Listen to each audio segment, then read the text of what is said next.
3 voor 12 radio. Jasper Leijdens. So what are you guys mumbling about? We're just quietly mumbling in the corner here.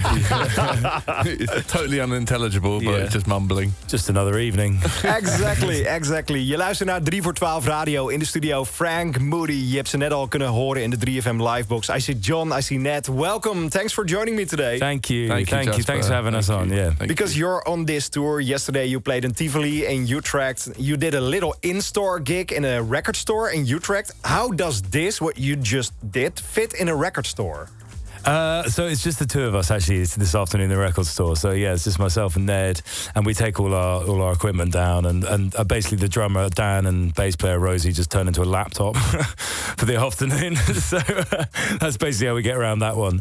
But it's been interesting, kind of like reimagining the tunes a little bit to a certain degree and stripping it down. But it's obviously not going to be the same thing as the full blown show. Yeah. So. Because that must be massive when you play a venue like Utrecht yesterday, and it was like this you just did in this live room. It must be great to do that every night because it's getting so big for Franc Moody. Well, I mean, thank you very much. Thank you very much. You wouldn't have said that when we played Pine Vinyl in Portsmouth a few weeks ago. What's that? It's a tiny little vinyl shop, and we played to about 5 people.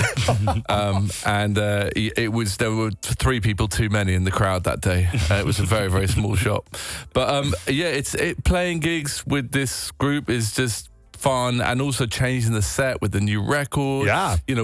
Devising which parts of the set to put where and how to kind of portray them the best ways. It's so fun creating the whole production around the gig and stuff. It's epic. It's great fun. And I see and hear that about everything when I look at your socials, when I see the live videos, because you're doing this for like about 10 years now. It's not far off, yeah. This is the record which changes the world for Franc Moody, I guess, because it's more experimental. I hear a bigger Franc Moody than ever. Oh, that's great to hear, man. That really, really is great to hear. Yeah, do you know what? We think so too. We think this record's got a lot of potential. In many ways, it's the most sophisticated record we've made. And the show's feeling the most sophisticated it's been. So with that, it's just a case of hoping it grows and people find a way to connect with it. And, we can just keep going with it because it's feeling really good. And it's fitting the band really well. It's kind of a lot of the records on this new album are designed for the live show. And I hear that. Yeah, because, cool. Not to be too nice, but this feels like a main stage festival record. Oh, that's great. Thank you. Is that really already kind. somewhere in the pipeline to do a festival main stage this year? I think we're doing main stage Down the Rabbit Hole. There we go. Yeah, yes. in the Netherlands. Yeah. So that's going to be sick. Yeah. Was this always the plan to be a main stage?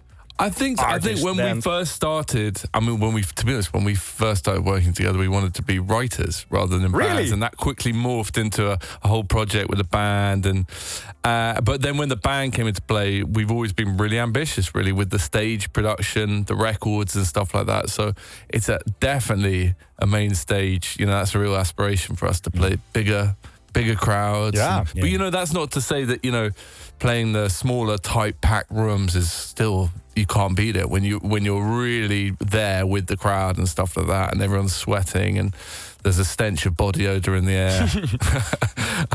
And you do know what people have had for their dinner and stuff before you play, so that's equally wonderful. But what you're talking about, I think I hear that in square pegs and round circles, because you're changing as a musician as well. How do you fit now in the band or in the music business? Sorry, what do you mean exactly? Like, just in terms of like how we fit it as a group kind of thing. Yeah. Well, it's really interesting because, I think it varies from country to country. Like most of our work and playing is in America now, and I feel like, I don't know, they're more accepting just to kind of take the music for what it is in many ways. Whereas in the UK, we hardly play at all because I think there's like a different kind of, I don't know, attraction to the music, musicians, artists over in the UK, which we found kind of interesting. I mean, we just done a big show over there, Brixton Academy, which is amazing and a real highlight. Yeah, a really great venue. But definitely changes from country to country. And I feel like over here, correct me if I'm wrong, like people just love their music, right? Yep. And a lot. They've got open ears and open hearts and up for being tested, basically. But this is the thing I find always interesting, because I love Blur. I love the music of Damon Albarn, which we will talk about in a bit. But I saw their show in the Ziggo Dome in Amsterdam with 2 rings closed, because they are not so big in the Netherlands. But in London, they did Wembley. Yeah, wow. And on the other hand, you guys are playing here great venues instead of doing that in the UK. It's crazy how that works. It's funny, because some bands are bigger here in the Netherlands and some are bigger in the UK. Yeah, it is mad, that, isn't it? The kind of, you just find, you know, you can't dictate, you can't predict where you'll find your audiences, where people will click with. And for us, it just seems that Holland, the Netherlands and the US really seem big places for us, you know, in terms of fans. And which is great. We're so happy with that. You know? Yeah, but it's harder to get over with all the fucking Brexit things and so it's getting more expensive. So in that way, it's sad that you can't play your own country. You know, it's so boring, all that It is stuff. a challenge, it's a challenge. And hats off to anyone who's out there doing it, because it's, you know, it does take a lot to travel and to put the show on the road. So, but you're here and you're doing it, so we're loving it. Let's talk about the legend Damon Albarn, because you've been in the holy ground in Studio 13. A lot of Blur and Gorillaz records have been recorded there. I saw a lot of footage. There's a couch where Gorillaz was on, a great photo, but also all the instruments and stuff from Damon are there. Did you touch everything? We've touched most things, licked a few things, stolen a few. Don't tell him. Honestly, it's amazing. Our room is Damon's old personal writing room. Wow. So we don't actually know what records were in there, but it would have been a substantial amount of his back catalogue, which is crazy. Yeah, that's actually insane. And he's got these huge store cupboards in the basement with just floor to ceiling full of synthesizers. Wow. And a couple of which we just got really attached to when we were writing our record. Especially these like old Russian string machines, these like really craggy Russian machines where you can't read anything they say on it, but you know, very sort of easy to kind of get going quickly. And a few of them, you know, I turned one on and I go da-da-da-da-da. You know, that's it's just like the number one preset is like the hook of these massive Gorillaz tunes, you know. It's really cool. So he's like a real digger when it comes to finding his toys. But how can you book it? Do you need to call his assistant? Do you need to call Damon Albarn? Blackmail. Bribery.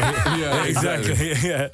No, we actually, so there's a few people that work there. Ours is a small room. They're the big studios downstairs and upstairs. Yeah. And then there's a few small writing rooms. And that's our studio.